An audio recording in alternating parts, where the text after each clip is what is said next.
Hello and welcome to OCN NI Internal Standardization Training.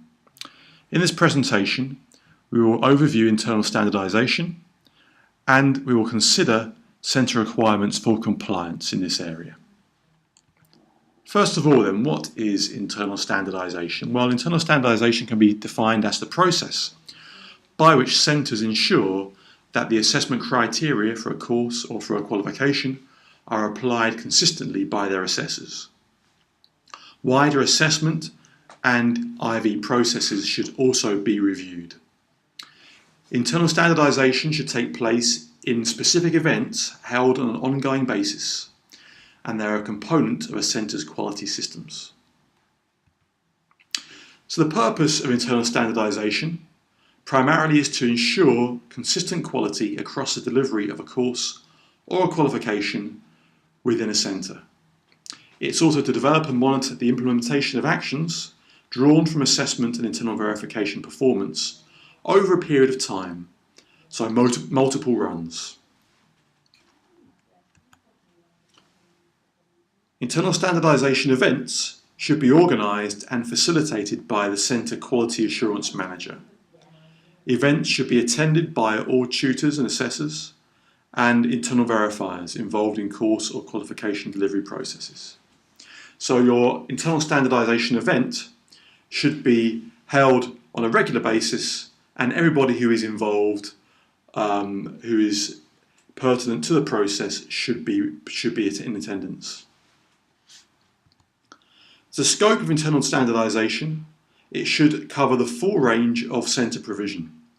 So if your centre is delivering multiple courses and qualifications, they all need to be included within your internal standardization process. It should cover assessment decisions and internal verification processes and reports for the standardizing period. So your process will cover a period of time, which may be up to a year, it may be a number of months, and everything taking place within that period of time should be covered within your event. It should also incorporate assessment decisions from a previous period for comparison where possible. So in achieving standardization, we want to standardize within our period of time, but also ensure that the standards are consistent with previous performance of the centre. The scheduling of internal standardization events is of importance. Events should be scheduled to give sufficient notice to participants to enable them to attend.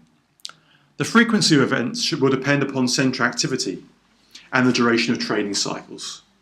So if more activity is taking place, there's more runs, we would expect more events to correspond to that. Should be a minimum of 1 event per year, but we would expect usually 2 to 4 events. And for centres with high volumes of learners and runs, a monthly event. The content of standardisation activities. These should consider the following. The units of assessment being used within a qualification, the assessment tasks applied by the assessor, the evidence produced by the learner as part of their portfolio, tutor feedback quality and decisions, and internal verification records and compliance. I'd like to consider a number of issues that specifically are relevant to internal standardization. First of all, assessment decisions. Standardization of assessment decisions is central to the centre quality performance and is really the key issue for this process.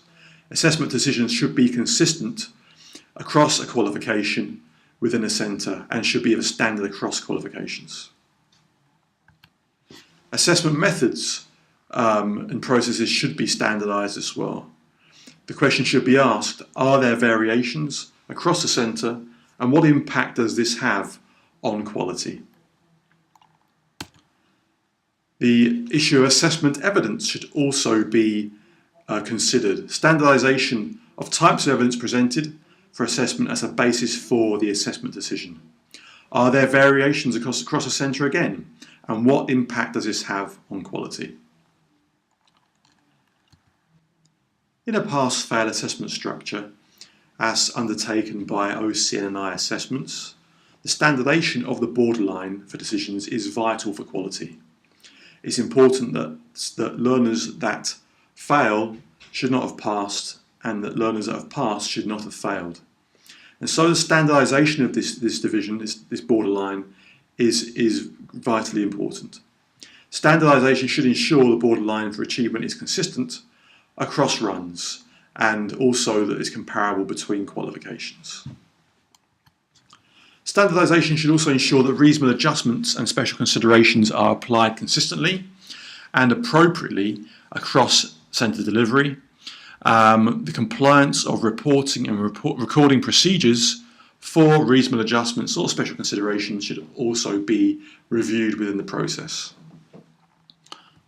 Other possible items on the agenda for internal standardisation: reviewing the consistency and application of sampling processes, updating the interpretation of course or qualification standards, reviewing monitoring and equal opportunity diversity policies and application, updates from the awarding organisation. So anything you've received through from OCN NI, this is an opportunity to disseminate between or within your staff.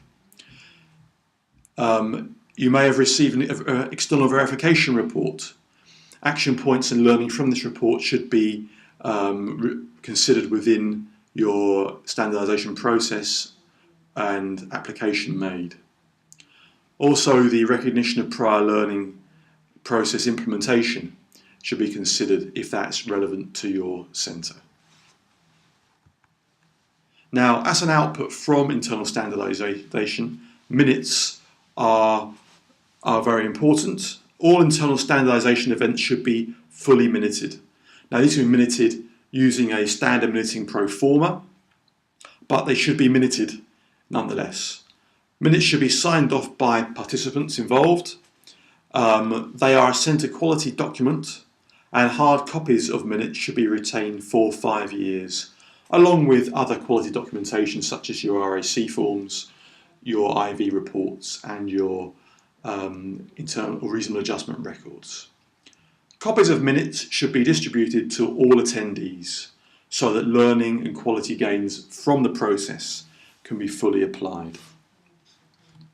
Now, it may be that standardisation events occur as part of a general staff meeting or event or some wider process. If this is the case, then non-standardisation content should not be minuted within your standardisation minutes. This will only lead to confusion and will weaken the potential of the minutes as a vehicle for making quality gains. So minuting is very important.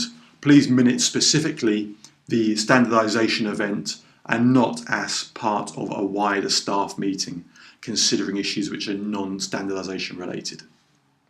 So your standardisation minutes should, as a key feature, contain action points.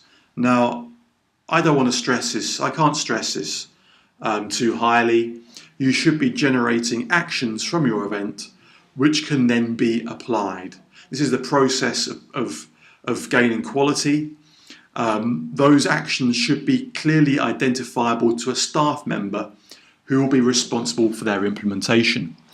This should be fully transparent and fully agreed within the meeting who is to be responsible for applying or dealing with action points.